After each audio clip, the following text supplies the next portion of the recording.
de T'es en comment jouer les demi, TF. tu passes. euh, Comment tu dors bien la veille de la TF? Euh... Ouais. En plus, j'étais crevé parce que bah, du coup, c'était le troisième jour et... Enfin, c'était même le cinquième jour, du coup, vu que j'avais commencé le jeudi. Hmm. Et ça commençait à faire... je devais atteindre les...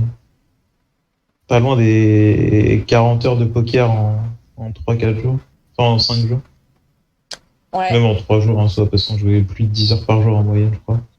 Mais ça commençait à faire beaucoup de poker en très peu de temps. Surtout que c'est du live, du coup, enfin, C'est plus c'est long. limite plus fatigant que le online, quoi. Grave.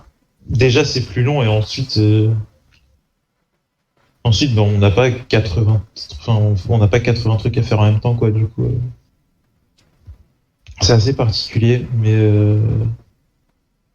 mais ouais, bien dormi. Pas stressé du tout jusqu'au matin, en fait. Enfin, au réveil, quoi. Et voilà. C'est pour ça que tu as médité quand tu as senti que tu ressentais du stress que tu n'avais pas eu jusque-là. Non. Non, je méditais parce que c'est dans ma routine de préparation théorique en soi. Et les autres jours, j'ai préféré dormir et manger. Et là, j'avais un peu plus de temps, du coup, j'ai médité. Hmm. Et voilà. Donc, moi, j'allume mon ordinateur. Je vais regarder la TF avec Jérémy. Euh, L'ambiance avec les autres joueurs était comment? J'aimerais c'était super sympa dans l'ensemble. Au Battle of Madla, tout le monde était très sympa avec tout le monde. Ouais. Enfin, genre, j'ai refait des tournois depuis. Et l'ambiance générale à un tournoi de poker, elle est sympa de base. Mais au Battle of Madla, je trouvais vraiment tout le monde très sympathique avec tout le monde. Il y avait des exceptions, forcément. Je dirais pas de nom, mais peut-être que celui qui a gagné le tournoi était pas forcément très sympa. Tout le temps, au moins. Mais, euh, mais sinon, dans l'ensemble, tout le monde s'entendait bien avec tout le monde. Quand je croise des gens qui étaient sur la TF, toujours on se dit bonjour, que ce soit dans la rue ou même dans d'autres tournois, quand dès qu'on se croise, on se parle un peu, tout ça. Mais ouais, enfin, vraiment, tout le monde discutait, tout le monde était marrant. De ce que, je sais pas si t'as regardé dès le début, mais Oui. le mec qui était à ma gauche, je sais pas, je sais plus d'où il venait, mais il était trop marrant. Il dansait en TF, il openait Anytoo en blind, genre. c'est- c'était une ambiance quoi. C'était vraiment très sympa. Tout le monde était content d'être là et après, enfin, on jouait pour de l'argent quand même, des sommes non négligeables, mais dans l'ensemble, c'était quand même très amical. Et du coup, vous parliez ensemble pendant les pauses. Ouais, même à table, on venait de passer, ouais, bah, les 40 heures qu'on les a fait, on les a fait ensemble. Après, on n'était pas souvent sur les mêmes tables, jusqu'au Détroit tout du moins. Mais tout le Détroit, en fait, on est arrivé au Détroit, on était 40 ou 35, je sais plus. Du coup, on était déjà tous au moins deux à une table, quoi. Du coup, forcément, on avait déjà eu le temps de beaucoup parler entre nous, Et est-ce que etc. t'avais justement vu que tu les as peut-être joués avant, est-ce que tu avais bien capté le profil des joueurs ou tu restais sur ton jeu? Non, j'avais pu voir un peu qui valait quoi. Je savais que bah, le mec à ma gauche dont je parlais il y a 30 secondes, il était vraiment très funky, quoi. Mais dans l'ensemble, je connaissais le niveau de chaque joueur. Je connaissais pas le style de tout le monde, mais je connaissais le niveau et les dynamiques qu'on avait pu se mettre l'un envers l'autre. Ça a été important, ce, le profiling, il a été important dans tes prises de décision. Euh, j'ai pas eu dans ma TF, j'ai pas eu beaucoup de décisions à prendre, quoi. Je crois que j'ai joué genre, j'ai vu j'ai vu trois ou quatre flops maximum en 2-3 heures de jeu. Du coup, en soi, j'ai pas eu beaucoup l'occasion de me servir de ça, quoi. Et la seule décision que je prends en prenant en compte justement les infos que j'ai, c'est la main où bah, je perds mon stack, quoi. Donc bizarre. Quand Jérémy joue à une table avec des joueurs de plus de 40 ans, considère-t-il qu'il a un avantage sur eux? Euh, oui, je vais dire parce que, enfin, oui, oui et non parce que on va dire que dans la moyenne, les gens qui ont plus de 40 ans à une table, il y en a quand même pas beaucoup qui connaissent les règles, non, mais qui sont bons au jeu, quoi. C'est quand même rare. On va dire que je préfère largement voir, oui, quelqu'un qui a 45 ans que quelqu'un qui a 23, 24 ans arriver à ma table. Mais c'est pas pour autant que je suis meilleur que tous les mecs qui ont plus de 40 ans, quoi. Enfin, mecs ou femmes, évidemment. C'est énorme, c'est énorme. Parce qu'en fait, le truc, c'est que ceux de 40 ans, ils ont commencé il y a 20 ans. Et toi, tu as appris le poker d'aujourd'hui. Et nous, on a appris le poker d'une époque qui est révolue. Et que si on reste pas à la page et si on vit pas avec notre temps, ben, on est foutu, quoi.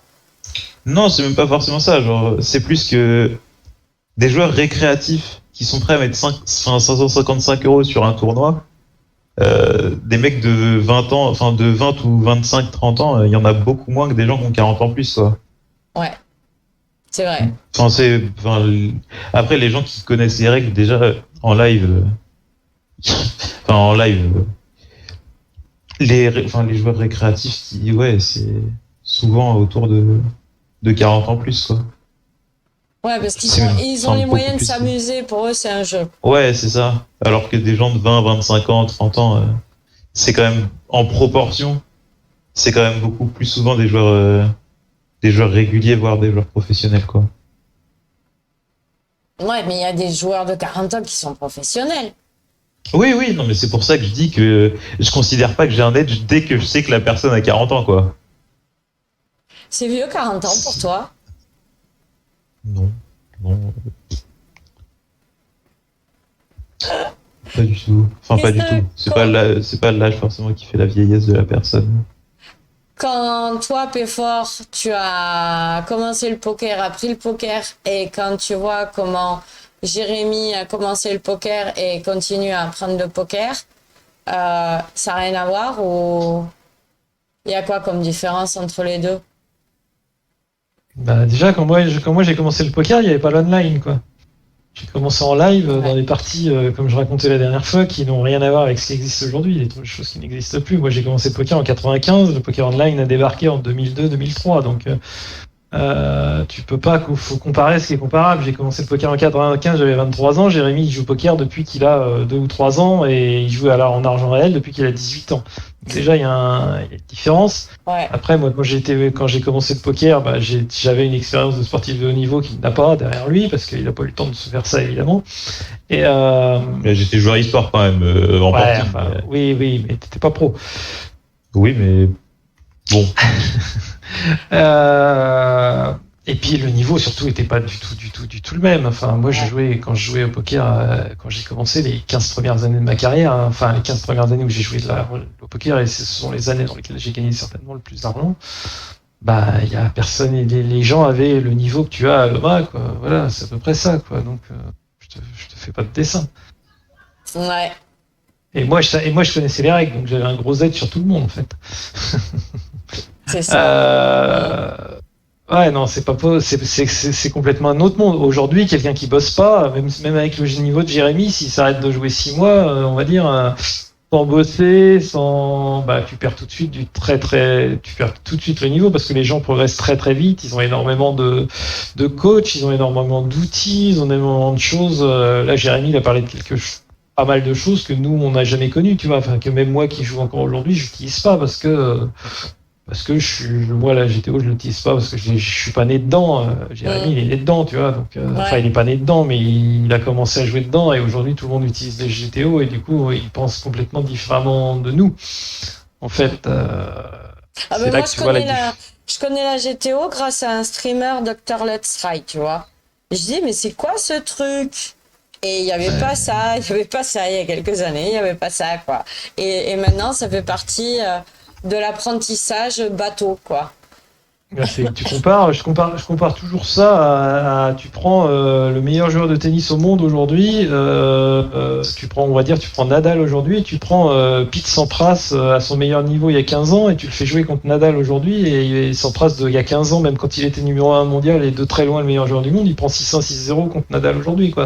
Ouais. Bah, pour moi, en poker, c'est un peu la même chose. Le joueur pro d'aujourd'hui, un joueur comme Jérémy, il se met à nos tables à nous qui gagnions de l'argent il y a 10 ans.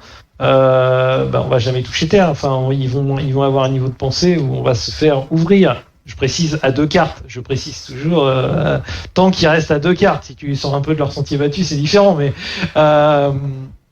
voilà, donc quand moi je joue encore aujourd'hui, et je joue encore à différentes limites parce que je préfère jouer micro-stakes, mais ça m'arrive d'avoir des tickets sur des 50 ou 100 ou 200 balles, voire plus, et je sais que le niveau a vraiment changé, quoi.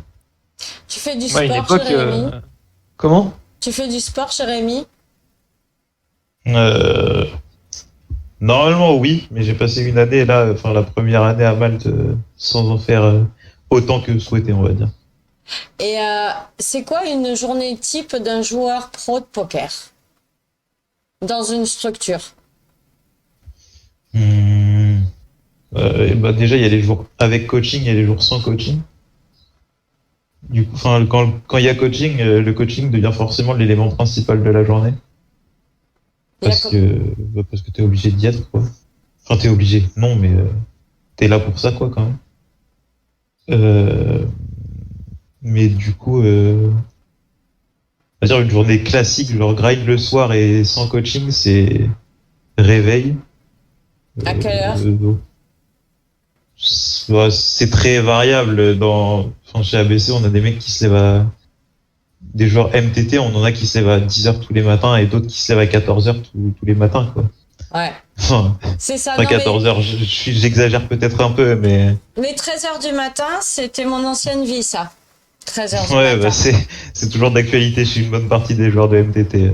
Oui, Mais on va dire dans ceux qui se lèvent à 10h du matin, enfin, d'ailleurs il y a quelqu'un de 14h du matin que je connais un peu qui est là. Mais 10h du matin, on va dire qu'en théorie pure, ça va être réveil, bon, réveil tranquille, sport, méditation parce que méditer le matin c'est bien. Et après, enfin au début de journée c'est comme classique tout le monde quoi, on fait un peu ce qu'on veut tout ça. On va dire repas. tous, tous ensemble? Non. Non, chacun chez soi quoi. Repas et après. Après, on peut l'après-midi souvent travail théorique et un peu, enfin et genre je sais pas, de 14h à 15, 14 à 16, plus ou moins. Après un peu de repos slash préparation de la session et après bah, session. Il y en a qui lancent à 17, il y en a qui lancent à 18. Les goûts et les couleurs quoi.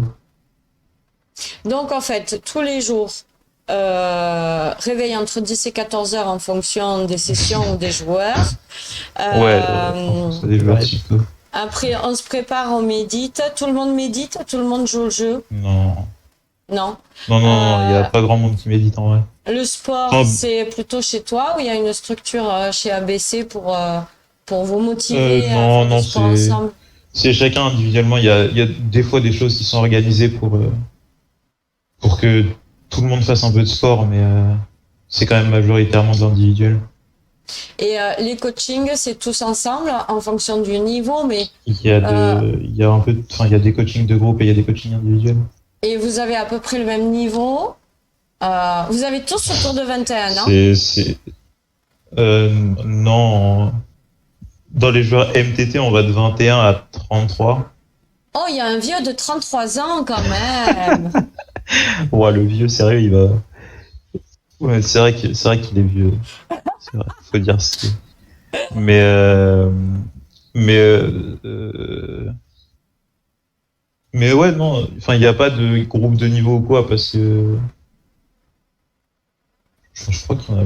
Non, il n'y a pas de groupe de niveau, mais et, enfin, tout le monde s'entend bien entre tout le monde, au moins en MTT, donc non, on fait, enfin, les coachings de groupe, c'est tous ensemble. C'est quand votre jour de congé? Vous avez un jour de congé? On, on est libre, donc on prend des congés quand on veut. Enfin, c'est vraiment, on est tous des joueurs de poker individuels et on fait partie de la structure, quoi, mais on n'a pas de patron ou quoi, on a personne qui nous force à jouer tel jour ou tel jour, quoi. Ouais, c'est un joueur de poker et un chef d'entreprise. Ouais, oui, oui, si tu veux. Bah, Enfin, oui, dans c'est l'ensemble, on toi va qui dire ça. gères ton argent. Tu es stacké et coaché Ouais, par la structure. enfin, on a quand même des choses à respecter, quoi. Mais comment dire? Le deal, c'est ils nous prêtent de l'argent et on fait tout pour jouer notre meilleur jeu et on fait un volume minimum. Et après, le reste, c'est tout est comment dire? Tout est Libre. Ouais, ouais. ouais, tout est libre, quoi. Enfin, on s'organise ce qu'on veut pour, enfin, comme on veut pour obtenir le résultat qui est attendu de nous. Et puis dans le milieu du poker, c'est pas comme dans une entreprise, Bachi, t'as pas de congé payé, donc si tu gagnes pas d'argent, bah tu joues quoi. Enfin, si tu peux pas prendre de vacances si t'as pas d'argent, donc forcément à un moment si tu joues pas, tu t'as pas de revenus. Donc bah forcément les gens ils sont obligés de jouer un minimum et de continuer à jouer. C'est un poker pro. Enfin moi je l'ai vécu quelques années, donc je connais un petit peu. Bah, t'es obligé de jouer en fait. Tu joues quand même majoritairement. Après, tu t'adaptes à ta vie extérieure, mais c'est plutôt à la vie extérieure à s'adapter à tes contraintes à toi que l'inverse, quoi. Un joueur pro, il est censé jouer le dimanche, il est censé jouer plusieurs jours dans la semaine. Si tu prends 2 semaines ou si tu prends un mois de vacances, c'est un mois sans revenu, quoi. Donc bon, à un moment, ça peut pas le faire, quoi. Il y a une question dans le Ouais. chat que t'as loupé, Jérémy, c'est est-ce que tu joues d'autres variantes au bas, etc. Non. Il y a Cédric qui t'a demandé ça. Moi, je Non, connais moi, dès qu'il y a rien. plus de 2 cartes, je suis pas là. Voilà. Ça, c'est moi, par contre. Moi, je commence à partir de la troisième. Et est-ce Est-ce que vous avez le que droit de multi-account? Non. Non, c'est totalement interdit. Personne ne multi-account ou alors j'espère qu'il se fait bannir. Voilà. J'espère Alors, c'est que moi. tu ne multi-account pas Sharapovski 73. Sinon, il a eu affaire à moi, je pense. Possible. Mais le dimanche sur Fold Out, ça c'est sûr, oui, clairement. ah Dès qu'on ouais. grind pas un dimanche, il y a toujours un petit pincement dans le cœur. Normal. Et Ouais. t'as envie de jouer tous les jours?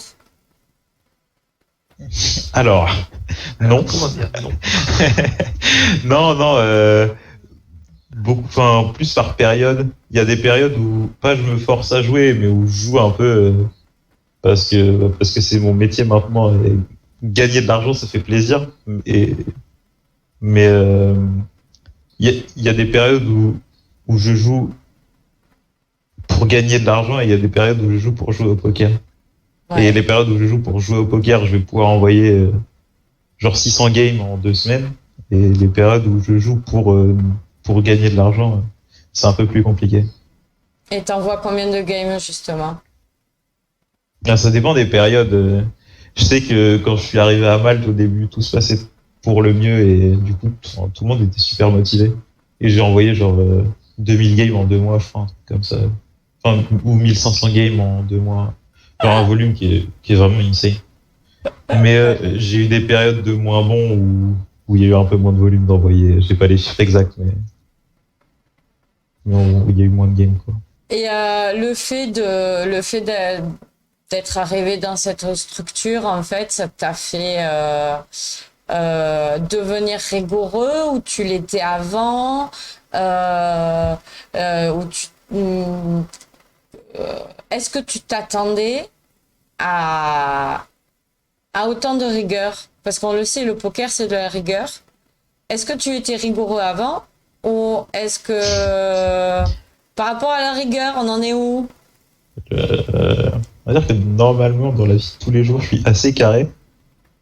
Mais depuis que j'ai, enfin, quand je suis à Malte, j'ai la fâcheuse habitude de l'être beaucoup moins que quand je suis en France, quoi. Ah bon, pourquoi?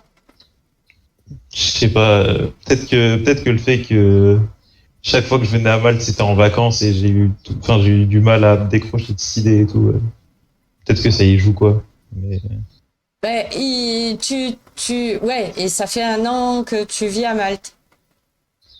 ouais, après, enfin, sur 1 an, je suis pas resté beaucoup non plus. Enfin, j'y suis resté une partie quand même, mais j'ai dû rentrer pour des problèmes de santé et des choses comme ça. Du coup, au final, c'est pas 1 an total, quoi. J'ai dû faire genre 6 mois en cumulé. Mais, euh, mais compliqué, enfin, compliqué, non, mais j'ai pas encore réussi à adapter tout ce que je peux bien faire en France à Malte, quoi. Qu'est-ce qui te manque là-bas? Oula, bien des choses. Mais on va dire pour la rigueur et tout, probablement un vrai cadre. Genre, il y a une différence entre être tranquille, enfin un vrai cadre. Non, parce qu'on est quand même dans une structure, mais probablement les routines, etc. Tout ce que j'ai pu mettre en place pendant 2, 3, 4 ans quand je suis en France. Et ben, quand je suis à Malte, se faire vite, quoi. Et oui, je vois du fromage français, oui, forcément. Qui dirait non à du bon fromage de chèvre ou à du comté, sérieux. Mais, Ouais, ouais. je pense que c'est un domaine dans lequel j'ai toujours essayé d'apporter quelque chose à Jérémy à ce niveau-là, parce que moi j'étais très rigoureux, comme tu le sais, Mm. Hachi, surtout mon approche du poker. Je suis pas le meilleur joueur de poker du tout, mais par contre, en dehors des tables, et ça, j'en ai même parlé à certains joueurs bien meilleurs que Jérémy et tout ça, et j'ai essayé de leur apporter ce côté-là. Et à moi aussi. J'aime beaucoup donner. Oui, je te considère pas encore bien meilleur que Jérémy aujourd'hui, Pachi, avec tout le respect que je te dois, mais je pense Non, pas que tu sois meilleur le que lui. fait de. Non, le Mais fait. j'ai parlé Non. de ça à d'autres joueurs français, et cette approche m'a toujours catégorisé la rigueur en dehors des tables et toute la préparation d'avant. Euh, c'est ce qui peut manquer effectivement à des jeunes qui commencent aujourd'hui et qui ne l'ont pas forcément et qui vont venir à essayer de la réclamer un peu plus tard pour progresser encore, quoi. Donc moi j'ai essayé de l'inculquer à Jérémy pendant des années. Ça marchait bien tant qu'il n'était pas mal. Ça marche peut-être moins bien aujourd'hui, mais voilà, après c'est sans doute le moins facile à mettre en place quand tu es sur Malte, quoi. Parce qu'il y a beaucoup de tentations pour faire autre chose que de jouer au poker ou des choses comme ça. Non, ce que je disais, Péfort, c'est que, en fait, à l'époque où tu me coachais, tu m'as aussi parlé du mode de vie qu'il y avait à côté. C'était par rapport à ça que je disais ça. Ouais, c'est toujours le cas aujourd'hui, oui, c'est toujours. Mais je l'ai fait à des joueurs, euh, avec tout le respect que je dois encore, bien meilleurs que toi et même bien meilleurs que Jérémy, quoi. Donc aujourd'hui, c'est un domaine que moi je maîtrisais parce que j'adorais ce côté-là et je sentais que ça m'apportait un avantage. Si j'étais moins fort techniquement que les autres joueurs, ça m'apportait un avantage autre qui me permettait de jouer mieux à certains moments contre les autres joueurs, quoi. Contre des joueurs meilleurs que moi, on va dire. C'est Parce que je pense que c'est intéressant. important. Le stock de souris, t'as cassé des PC ou des souris, Jérémy? Non. Mais moi non plus, Doko, hein, jamais, hein. Doko, c'est Razor. Moi non plus. Non, non, Moi non, non casse-toi plus. de souris. Non, non, casse-toi de souris, justement, t'essayes de contre ça. Moi, j'ai cassé un bureau une fois, si, quand même. J'ai cassé un bureau, mais pas la souris. La souris, c'est trop cher. Tu t'en souviens du coup? Ah, moi, j'ai mis, je sais que j'ai fendu, il y avait une tablette sur un de mes bureaux, mais j'étais encore en France, c'est même avant de partir à Malte, il y a plus de 10 ans. Et j'avais un support en dessous, tu sais, les supports roulants dans lesquels tu tires et t'as ton clavier en dessous, et sur un bad beat, il a pris un pain, et le clavier, j'ai jamais, enfin, le clavier, c'est pas le clavier qui a pris, c'est le bureau qui prenait, je m'étais fait très mal à la main et j'ai pété le truc en dessous, ouais. Donc ça m'a servi de leçon, je suis encore de temps en temps nerveux malgré la méditation, mais moi, c'est le bureau qui prend, c'est jamais les souris. Mais Jérémy est beaucoup plus calme à ce niveau-là. Je pense il se contrôle beaucoup plus. Je veux dire que j'ai un passé de cassage de choses, mais pas dans le poker en tout cas. Un peu mieux, ouais. Voilà. C'est quoi les distractions j'ai vu, t'es facilement, tellement facile de s'y perdre à Malte, c'est le piège. C'est quoi le piège? Tu vois un piège, toi, Jérémy? Il y a un Ouais, je pense que le piège théorique, en tout cas, enfin, qui va concerner beaucoup plus de gens, c'est les sorties, les boîtes, tout ça, machin. Ouais, ouais, pas de chez Gilles. Je vois que Ray sur moi méconnaissait un. Mais, Quelques années là-bas avec moi, Marco, il connaît mais ouais, bien. ouais, pas de chez Gilles, l'alcool, tout ça, c'est vrai que Drogue, c'est vrai que c'était- drogue, alcool aussi, parce que la drogue, elle a quand même pas mal débarqué ces dernières années. Et drogue, alcool, effectivement, les nuits folles à Batcheville, les street clubs, les machins. Il y a une vie nocturne qui est quand même assez agitée si tu n'as pas la volonté de. Hmm. Tu n'as pas la volonté de lutter contre ça. Et beaucoup de joueurs de poker y ont laissé leur bankroll et leur cerveau au cours des 15 dernières années, quoi. Ah merde. Oui, oui, certains même très très bons joueurs, des énormes gagnants, ont tout lâché à Patcheville sur des conneries. Enfin bon, il y a un risque avec la vie nocturne à Patcheville. Ouais, ouais. Je Il y sais a pas ce que vraiment un c'est, risque. Patcheville. Ça me... Bon, c'est un quartier de nuit où t'as que des bois, que des bars et des strip clubs et où bah, l'alcool est pas cher, donc tout le monde se met des races, ça reste debout jusqu'à 8 heures du mat. Il y a de la drogue maintenant qui circule, il y a des putes partout. Enfin bon. Parc d'attractions Puis- pour adultes, d'accord. Voilà, c'est exactement ça. Ouais, C'est le Pigalle maltais. ouais, c'est la vie nocturne de Malte. C'est spécial et donc pour un joueur de poker, c'est très très tentant. Un jeune joueur célibataire, un jeune mec célibataire entre 20 et 25 ans, c'est clairement un endroit à essayer d'éviter parce que effectivement, tu peux y laisser ton fric et ta santé en partie et ton cerveau. Donc c'est pas évident. Après, Jérémy ne boit quasiment pas d'alcool, je crois. Enfin, à ma connaissance, et il pourra confirmer, il fume pas. Après, déjà, ça limite déjà pas mal. Mais les plateaux de shooters, effectivement, les choses comme ça, il y en a qui ont laissé des neurones dans les joueurs de poker là-bas. Ouais, ça, c'est pas le genre de problème que je peux avoir à Malte, pour le coup. Ouais, moi, c'est... normalement, c'est boire ou conduire. Ben, moi, c'est boire ou poker. Et je fais jamais les deux en même temps. C'est une règle. C'est une bonne chose. Félicitations. Bah, il vaut mieux, hein. Parce que sinon, ça sert à rien. Tu profites ni Ouais. du poker ni de l'alcool. Bisous tout le monde. Si vous avez des questions à poser à Jérémy, Péfort, papa et ficheton. C'est génial. La famille joueur pro de poker, j'adore. C'est énorme. Incroyable.